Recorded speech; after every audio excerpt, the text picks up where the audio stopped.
இப்படி அழுதுட்டே இருக்காதக்கா, எனக்கு கஷ்டமா இருக்கு. ஆமா காவியா, எதுக்கு நீ அழுதுட்டே இருக்க? ஒரு பொண்ணோட லைஃப்ல கல்யாணம் அப்படின்றது என்னைக்கா இருந்தாலும் நடக்க தானே செய்யும். அந்த மாதிரி தான். அதுக்கு எதுக்கு நீ இவ்வளோ அழுதுட்டு இருக்க? உங்க ரெண்டு பேருக்கு எவ்வளோ சொன்னாலும் புரியாது. இன்னும் கல்யாணத்துக்கு நான் ரெடியே ஆகல. நீயே பாரு சௌமியா, நான் போட்டிருக்கிறது ஏதாவது ஒன்று என்னோடது இருக்கா? இந்த சாரியில இருந்து நான் போட்டிருக்க ஜுவல்ஸ்ல இருந்து இந்த வளையல் கூட என்னோடது கிடையாது. அக்கா எனக்கு புரியுது, ஆனால் டைமுன்னு ஒன்று இருக்குல்லக்கா, அது போயிடுச்சுன்னா திருப்பி வரவே வராது. ஆமா, அந்தந்த டைம்ல என்னென்ன அனுபவிக்கணுமோ அது எல்லாமே அனுபவிக்கணும். இப்போ நீங்க செட்டில் ஆகல, நீ போட்டிருக்க ஜுவல்ஸ் எதுவுமே உன்னோடது கிடையாது. இன்னும் ஒரு 10 வருஷத்துல நீ இதெல்லாம் சம்பாதிச்சிருவ. ஆனா போன காலம் திரும்ப வருமா? வராதுல்ல. அந்த டைம்ல கல்யாணம் பண்ணிக்கணும்னு நீ ஆசைப்பட்டாலும் முடியாது. அப்படியே நீ 40 வயசுல கல்யாணம் பண்ணிக்கிட்டேனாலும் குழந்தை பெற்றுக்கிறது, நமக்குன்னு ஒரு ஃபேமிலி, நமக்குன்னு ஒரு குழந்தை, இதெல்லாம் வேணும் தானே? ஆமாம், சௌந்தர்யா சொல்கிறது 100% கரெக்டு. எல்லாமே அந்தந்த நேரத்தில் நடக்கணும். அது நமக்கு பெரியவங்க எல்லாருக்கும் தெரியும். அதனால தான் உனக்கு பிடிக்கலனாலும் இந்த மாதிரி ஏற்பாடு செஞ்சுருக்காங்க. சரி, ஒன்று பண்ணு, நான் உனக்கு கதிரத்தானுக்கு ஃபோன் பண்ணி கொடுக்கட்டா? நீ பேசுறியா? ஒருவேளை அவங்கக்கிட்ட பேசினா நீ கொஞ்சம் தெளிவாக சான்ஸ் இருக்குது. உனக்கு அவங்கள பிடிச்சிருக்கு தானே? சரி, இந்த கல்யாணம் தான் உனக்கு பிடிக்கல, அவங்கள பிடிச்சிருக்குன்னா அதையாவது அம்மா அப்பா கிட்ட சொல்லலாம் தானே? வேண்டாம், எனக்கு கல்யாணமே வேண்டாம். அப்படியே நான் கல்யாணம் பண்ணிக்கணும்னு ஆசைப்பட்டாலும் எனக்கு இந்த லவ் பண்ணுறதெல்லாம் பிடிக்காது. அம்மா அப்பாவை நான் எந்த இடத்துலையும் தலைக்குனியே விட மாட்டேன். சரி, அப்போ வரவங்களாச்சும் ஒரு வேளை நல்லவங்களா இருந்தா, உன்னை எல்லா விஷயத்துலையும் சப்போர்ட் பண்ணுறதா இருந்தா ஒரு வாட்டி அவங்கள மீட் பண்ணு, அவங்கக்கிட்ட பேசிப்பாரு, எல்லாமே கரெக்டாக சான்ஸ் இருக்குது. ஆமா காவியா, இப்படி அழுதுகிட்டே இருக்காத. அவங்க வரக்கூடிய நேரம் வந்தாச்சு. இன்னும் கொஞ்ச நேரத்தில் வந்துடுவாங்க. நீ இப்படி அழுதுகிட்டே இருந்தேன்னா அதுவும் உங்கள் அம்மா அப்பாவுக்கு ஒரு மாதிரி அசிங்கமாக தானே இருக்கும். எனக்கு என்ன பண்ணுறதுன்னே தெரியல. என்ன யோசிச்சாலும் ஒரு மாதிரி மண்டையே பிளாங்கா இருக்கு. அத்தா, அம்மா இங்கே இல்லையே, கிச்சன்ல இருப்பாங்க. இல்ல சௌமியா, நான் வீட்ல எல்லாம் தேடி பார்த்தேன், அங்க இல்ல. ஒருவேளை வெளியே எங்கேயும் போயிருப்பாங்களோ? தெரியல அத்தா, நான் வரும்போது கிச்சன்ல தான் இருந்தாங்க. ஒருவேளை பின்வாசல் கிட்ட எங்கேயாவது நிப்பாவ. ஓ அப்படியா? கரெக்ட், நான் அங்கே பார்க்கவே இல்லை. அவங்க கிளம்பிட்டாங்களா? ஆமா, அது சொல்றதுக்காண்டி தான் நான் வந்துட்டு இருக்காங்க. என்னாச்சு? ஏதாவது பிரச்சனையா சௌமியா? இல்ல அக்கா. சௌமியா, எதுவும் சொல்லாத. என்ன ஆச்சுக்கா? நீயும் அழுதுட்டே இருக்க, எதுவும் சொல்லாதேன்னு சொன்னா எப்படி முடியும்? சரி, நீ அத்தாங்கிட்ட ஒரு 2 நிமிஷம் பேசு, உனக்கு கொஞ்சம் தெளிவாகும். வேண்டாம் சௌமியா, என்னை இங்கே தனியாக விட்டுட்டு போவாத. சரி, நான் இங்கே தான் நிற்பேன், நீ பேசு. என்னாச்சு சௌமியா? ஏதாவது பிரச்சனையா? எதுக்கு காவியா அழுதுட்டே இருக்கா? நீங்களே பேசுங்க, நாங்கள் இங்கே தான் டோர் கிட்ட நிற்போம். நான் என்ன பேசுறது? அதான் என்ன பார்த்தா அவளே திரும்பிக்கிறாளே. நீங்கள் பேசுங்க, அவ ஏதாச்சும் பேசுவா. சரி. காவியா, காவியா, அட்லீஸ்ட் என் மூஞ்சியாவது பாரு. நீ பேசணும்னு கூட நான் சொல்ல மாட்டேன். எதுக்கு காவியா இப்படி அழுதுட்டே இருக்க? தெரியல, எனக்கு இந்த கல்யாணமே பிடிக்கல. எங்க அம்மா கிட்ட சொல்லி இந்த கல்யாணம் வேண்டாம்னு சொல்லுங்களேன். நான் எப்படி பேச முடியும்? உனக்கு பிடிக்கலன்னா நீ தானே பேச முடியும். இந்த நேரத்துல கேட்கலாமா வேண்டாமான்னு கூட எனக்கு தெரியல. ஆனா எனக்கு வேற வழியே தெரியல. தயவு செஞ்சு எனக்கு கல்யாணம் பண்ணிக்கோ காவியா. நான் எப்படியாவது எங்க அம்மா கிட்ட பேசி சம்மதம் வாங்கிடுவேன். நீ சரின்னு மட்டும் சொன்னா போதும். இந்த கல்யாணத்தை இப்பவே நான் நிப்பாட்டுவேன். எனக்கு கல்யாணமே வேண்டாம். நீ தானே என்கிட்ட சொன்ன, இந்த ஊர்ல இருக்கிற மாப்பிள்ளையா இருந்தா கண்டிப்பா நான் சரின்னு சொல்லுவேன். எங்க அம்மா அப்பாவுக்கு பிடிச்ச மாதிரி நான் கல்யாணம் பண்ணிப்பேன்னு தானே சொன்னேன். நீங்களே பேசுங்க, எனக்கு அந்த தைரியமே கிடையாது. எல்லாரும் இன்னும் கொஞ்ச நேரத்துல வந்துருவாங்க. அதுக்கப்புறம் என்னால எதுவுமே பேச முடியாது. சரி, எங்க அம்மா கிட்ட நானே பேசட்டா?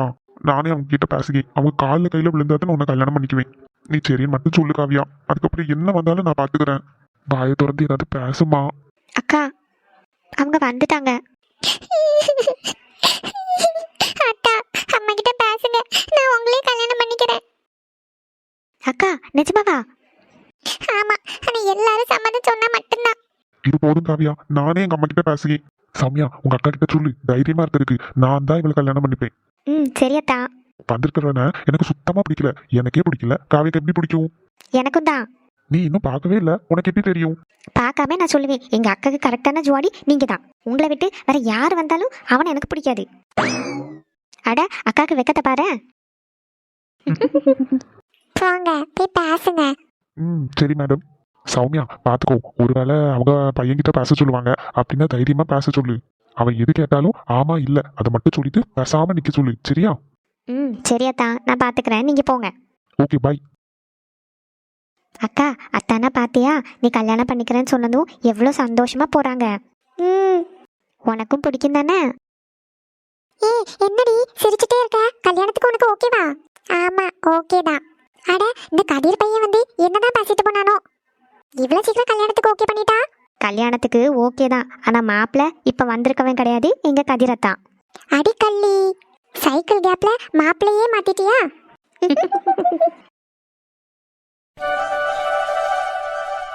ஏச்சி பத்மா, நம்ம வீட்டு சைடு ஒவ்வொருத்தரையா உனக்கு சொல்லுங்க. நான் நிற்காவல்ல ஃப்ரெண்டில், அதுதான் எங்கள் மைனி. பின்னாடி நிற்கிறது எங்கள் அண்ணே. நான் இது எங்கள் அம்மா. எங்கள் அப்பாவை பற்றி தான் உனக்கு தெரியும்ல, அவர் பேச்சு ஆந்துட்டாரு. ஏன் மலரி, தேவையில்லாததை பேசாத. பொடு பொடு பொடுன்னு எதையாவது பேசிட வேண்டியது. நல்ல நேரத்துல எதை பேசணும்னு தெரியாதா? சரிம்மா, உன் திருவாயம் மூடு, நான் பேசிக்கிட்டேன். அண்ணே மைனி நல்லா பார்த்துக்கோங்க. இதுதான் மாப்பிள்ளை, ஐடியில் ஒர்க் பண்ணுறாரு, பேர் சிவா. அதுக்கு அடுத்தது இருக்குது என் ஃப்ரெண்டு பேர் பத்மா. அதுக்கு அடுத்து இருக்குது மாப்பிள்ளையோட அப்பா பேர் பிரபாகரன். அதுக்கு அடுத்து இருக்கிறது தான் யாருன்னே எனக்கு தெரியலை. ஏன் மலரி, என்ன திட்டி சொன்னோம்ல. சரி விடுமா, வெளியே இருந்து யாராவது வந்தால் ஓகே. இது என் ஃப்ரெண்டு ஃபேமிலி தானே, நான் எப்படின்றது அவங்களுக்கு நல்லாவே தெரியும். அப்புறம் நீ எதுக்கு இவ்வளோ பதட்டப்படுக? என்னதான் இருந்தாலும் வீட்டுக்கு ஒரு விசேஷத்துக்காக வந்திருக்காவ, அப்ப நம்ம எப்படி பேசணும் எடுக்கணும்ன்றது உனக்கு இன்னும் தெரியலையா? ம், நீ மட்டும் அவங்க முன்னாடி என்னைக்கு ஆசிக்கிட்டே இருக்க? சரி, பேச வந்ததை பேசுங்க. வணக்கம், நான் தான் பொண்ணோட அம்மா, பேரு நளினி. வீட்டுக்காரோட பேரு ராஜு. உங்களுக்கு மலர் சொல்லியிருப்பாப்ல. ஆமாமா சொல்லியிருந்தா. என்ன வேலை பார்க்குறாங்க? அது வந்து அவரு ஆட்டோ ஓட்டுக்காரு. அப்படியா? சரி சரி, அப்ப சொந்தமா ஆட்டோலாம் இருக்கோ? இல்ல, அது வாடகை ஆட்டோ தான். சரி சரி, ஒன்றும் பிரச்சனை கிடையாது. என் பையன் ஐடியில் வேலை பார்க்கா. இன்னும் இவரு பெரிய அரிசி கடை வச்சிருக்காரு. அப்புறம் எங்களுக்கு சொந்தமாக ஒரு சூப்பர் மார்க்கெட்டும் ஒன்று இருக்கு. மாதம் வருமானமே நல்ல லட்சமாக வரும். அப்படியா? கேட்கறதுக்கே ரொம்ப சந்தோஷம். உங்களுக்கு இன்னும் ஒரு நீங்க இப்ப பார்க்க வந்தது பெரியவா, பேரு காவியா. அதுக்கு அடுத்தது எனக்கு 4மே பொம்பளை பிள்ளைங்க தான். ரெண்டாவது உள்ளவ பேரு சௌமியா, அடுத்தவ பேரு திவ்யா, அடுத்தது சத்யா, கடைசி உள்ளவ பேரு நித்யா. பரவாயில்ல, எல்லாரும் பேரும் நல்லா அழகா இருக்கு. எனக்கு ஒரு பையன் ஒரு பொண்ணு. பொண்ணு காலேஜ் படிக்கிறா, அதனால கூட்டிட்டு வர முடியல. இவன் பேரு சிவா, அவ பேரு சிவானி. அப்படியா? நல்ல பேரு. பெரியவா டீச்சர் ஏதோ படிக்க போறேன்னு சொன்னானே, கேள்விப்பட்டேன். இது காலேஜ் படிப்பு முடிச்சுட்டு டீச்சர் ட்ரைனிங் போகணும்னு நினைச்சா, ஆனால் முடியல. அதனால படிச்சிருக்கா, இப்போ டியூஷன் எடுத்துட்டு இருக்கா. சின்ன பிள்ளைலேருந்து பெரிய பிள்ளைகள் வரைக்கும் நல்லா டியூஷன் எடுப்பா. இந்த நம்ம ஏரியாவில் எல்லாரும் இங்கே தான் அந்த டியூஷனுக்கு விடுதாங்க பிள்ளைங்களை. அப்படியா? டீச்சர் ட்ரைனிங் போகலைனாலும் டீச்சர் தானே? ஆமாம் ஆமாம். சரி, இதுக்கப்புறம் இதுக்கு பேசிட்டே இருந்துச்சுன்னா தேவையில்லாத கேள்வியில் இந்த பத்மா கேட்பா. டக்குன்னு பொண்ணை கூட்டிகிட்டு வந்து காணிச்சு விஷயத்த முடிச்சு விட்ற வேண்டியதான். மைனி, மைனி. என்ன மலரி? மைனி போங்க, பொண்ணை கூட்டிகிட்டு வாங்க. சரி சரி போகிறேன். அப்புறம் மைனி, இன்னொரு விஷயம் இந்த பக்கம் வாங்கல. என்ன மலரி? பொண்ணை நீங்களே கூட்டிகிட்டு வாங்க, தங்கச்சிங்களை விட்டெல்லாம் கூப்பிட வேண்டாம். ஏன் மலரி? இல்லை, எல்லாரும் கல்யாண வயசில் தானே இருக்காவ, அதனால தான். நீங்கள் காவியாவை மட்டும் கூட்டிகிட்டு வாங்க. அவள் ஃப்ரெண்டு பிள்ளையெல்லாம் நின்றுச்சுலாம், அவங்க ரூம்லேயே நிற்கட்டும். அப்புறம் தேவையில்லாமல் எனக்கு இந்த பிள்ளைய பிடிக்கல, அந்த பிள்ளைய தான் பிடிச்சிருக்குன்னு ஏதாவது சொல்லிட்டாவன்னா அவ்வளோதான், நமக்கு சங்கடமாக போகும். சரி, நானே கூட்டிகிட்டு வரேன். சரி, நீங்கள் இருந்துக்கோங்க, நான் பொண்ணை கூட்டிகிட்டு வரேன். சரி சரி, கூட்டிட்டு வாங்க. ஏங்க நீங்களும் கொஞ்சம் வாங்களேன். நீங்க இருந்துக்கோங்க, என்ன வாரம். மலரி, வீடு நல்ல பெருசா தானே இருக்கு. பார்க்க நல்ல வசதியான குடும்பம் மாதிரி தானே இருக்கு. ஆமாம் ஆமாம், நல்ல வசதியான குடும்பம் தான். அப்புறம் அவர் ஆட்டோ ஓட்டுக்காருன்னு சொல்லிட்டு இருக்க. பிஸ்னஸ் தான் பண்ணிட்டு இருந்தாரு, ஆனால் இப்போ ஆட்டோ ஓட்டிட்டு இருக்காரு. இது குடும்ப வீடு தானே? ஆமாம் பத்து, குடும்ப வீடு தான். ஆனால் நான் எங்கள் அண்ணனுக்கு எழுதி வச்சுட்டேன். ஏன்டி இவ்வளோ பெரிய வீடு உங்க அண்ணனுக்கு ஒத்துக்க எழுதி வச்ச? ஆமாம், நமக்கு தான் எல்லாம் இருக்குல்ல, அவங்க கொஞ்சம் இடையில கொஞ்சம் ரொம்ப கஷ்டப்பட்டாங்க, அதனால இந்த வீடு அப்படியே எழுதி வச்சுட்டேன். ஆனாலும் ஒன்னா இப்படி நினைச்சே பார்க்கல மலரு, நீ வீடையே எழுதி கொடுத்துருக்க, அதுவும் உங்க அப்பா சம்பாரிச்ச வீடு. அதை போட்டு என்னத்துக்கு பேசிட்டு 4-5 பொம்பளை பிள்ளைங்கள வரிசையாக பெற்று விட்ருக்காவ, எல்லாரையும் கெட்டி கொடுக்கணும்ல, அதனால தான். கடைசி வீடும் இல்லாமல் போச்சுன்னா ரொம்ப கஷ்டம்னு சொல்லி நான் எழுதி கொடுத்துட்டேன். இதுக்காக எழுதி கொடுத்த. அம்மா. என்னல சக்தியும் சுஜியும் எங்க வந்துட்டாவளா? வந்துட்டே இருக்காங்கம்மா. அம்மா, உங்ககிட்ட ஒரு விஷயம் பேசணும், கொஞ்சம் உள்ள வாயேன். இவன் என்ன அவங்க அம்மாவை ஏதோ சீக்கிரட்டா கூப்பிட்டுட்டு இருக்கான். நம்ம சொன்னதை எதுவும் போட்டு கொடுத்துருவானோ? போட்டு கொடுத்தா போட்டு கொடுக்க போறான். என்ன விஷயம் காத்திரிக்க, சொல்லு, இங்கேயே பேசு. அம்மா, இங்க எல்லாம் பேச முடியாது, கொஞ்சம் உள்ள வாங்க. சரி நீ போ, காவியாவே இப்போ கூட்டிட்டு வந்துருவாங்க, அதுக்கப்புறம் வாரேன். அம்மா, அதுக்கு முன்னாடி நான் பேசணும், கொஞ்சம் உள்ள வாங்க. சரி வாரேன், போடா. இவதான் என் மூத்த பொண்ணு காவியா. காவியா எல்லாருக்கும் வணக்கம் சொல்லு. வணக்கம்.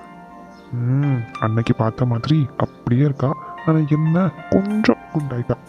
காவியா நூந்து மாப்பிள்ளையே பாரு, உனக்கு பிடிச்சிருக்கா இல்லையா பாரு. இல்ல வேண்டாம். காவியா மாப்பிள்ளையே பாரு மக்களே, பார்த்தா தானே உனக்கு பிடிச்சிருக்கா இல்லையான்னு தெரியும். பார்த்த உடனே எப்படிமா தெரியும் அவங்கள பத்தி? காவியா சத்தமா எதுவும் பேசாத, அவங்க காதுல விழுந்துற போது மாதிரி உங்க அத்தை தைய தக்கன்னு ஆடிடுவா. ஹாய் காவியா. மக்களே மாப்பிள்ளை ஏதோ பேசுறாங்கல்ல, நீ ஒன்னும் பேசாம இருக்க? ஹாய். நான் பொண்ணுகிட்ட கொஞ்சம் தனியா பேசலாமா? என்ன தனியாவா? அது வந்து பேசலாம், அதனால என்ன தம்பி? காவியா மாப்பிள்ளையே கூட்டிட்டு போ, உனக்கு ஏதாவது பேசணும்னா பேசு, அவங்க ஏதாவது கேட்பாங்க அதுக்கும் பதில் சொல்லு. காவியா உங்களுக்கு ஓகேன்னா வந்தா போதும். அது வந்து மக்களே மாப்பிள்ளை கேட்கவல்ல, போ ஒருத்தர் ஒருத்தர் பேசினா தானே புரிஞ்சுக்க முடியும். இந்த அத்தா எங்கே போனாங்கன்னு தெரியலையே. அம்மா கிட்ட பேசுகன்னு சொல்லிட்டு எதுவுமே பேசாம நிக்காவ. காவியா அங்க என்ன பார்த்துட்டு இருக்க, போ மாப்பிள்ளையை கூட்டிட்டு. சரி கூட்டிட்டு போறேன் வாங்க. அடடடடா, பக்கத்துல பக்கத்துல நின்னதும் ஜோடி பொருத்தம் பக்காவா இருக்கு. ஆமாம், 2 பேரும் ஹைட்டு வெயிட்டு கரெக்டாக இருக்காங்களே. எனக்கு பொண்ணு நல்லா பிடிச்சிட்டு, இனி நீங்கள் 2 பேரும் பேசி எந்த முடிவுனாலும் எடுங்க. என்ன எல்லாமே சட்டு சட்டுன்னு நடக்கால இருக்க? அம்மா நான் அவங்க கூட பேசலாமா? நான் போயிட்டு மக்களே போய் பேசிட்டு வா, போ. சரிம்மா. எல்லாரும் இருங்க, காஃபி எல்லாம் எடுத்துட்டு வரேன். மலரு நீ என் கூட கொஞ்சம் வாயே, இந்த பிளேட் எல்லாம் தாரையும் கொண்டு வந்து வை. சரி என்ன வாரே மைனி. ஏடி பிள்ளை பிடிச்சிருக்கா? ஆமாம், என் மனசில் மருமகா இப்படி இருக்கணும்னு இருந்துச்சு. அதே மாதிரி 10 பொருத்தமும் பக்காவாக இருக்குது. அப்போ உனக்கு பிடிச்சிட்டு நீ உன் பையனுக்கு பிடிக்கணும், அவ்வளோதானே? எனக்கு பிடிச்சிருக்குன்னு சொல்லிட்டோம்ல, இனிமே அவனுக்கு பிடிச்சிருக்குன்னு அவன் சொல்லிடுவான். என்னட்டி சொல்லுக, ஒன்றும் புரிய மாட்டுக்கு. இந்த மலர் இவ்வளோ பெரிய முட்டாளாக இருக்க போய் தான் என் பொண்டாட்டி இவளை இன்னும் ஃப்ரெண்டாக வச்சுட்டு சுற்றிட்டு இருக்கா. இவளை விட கொஞ்சம் அவள் புத்திசாலியாக இருந்திருந்தா இந்நேரம் என்னைக்கோ கலத்தி விட்டுருப்பா. இந்த மரமண்டைக்கு இன்னுமா புரியல எங்கள் வீட்டில் இவ ராஜ்யந்தான் அப்படின்னு. மருமகளுக்கு 10 பொருத்தமும் பக்காவாக இருந்து எதுக்கு?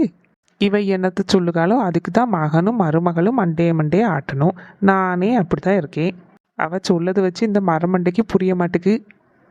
என்னத்தையோ செஞ்சு கொண்டாடிட்டு போறாவ, நமக்கெல்லாம் ஒன்றும் பண்ண முடியாது. ஒன்றும் இல்லை மலரி, நீ போ. சரி இருந்துக்க, காஃபி டீ எல்லாம் இருக்கு, எல்லாம் எடுத்துட்டு வரோம்.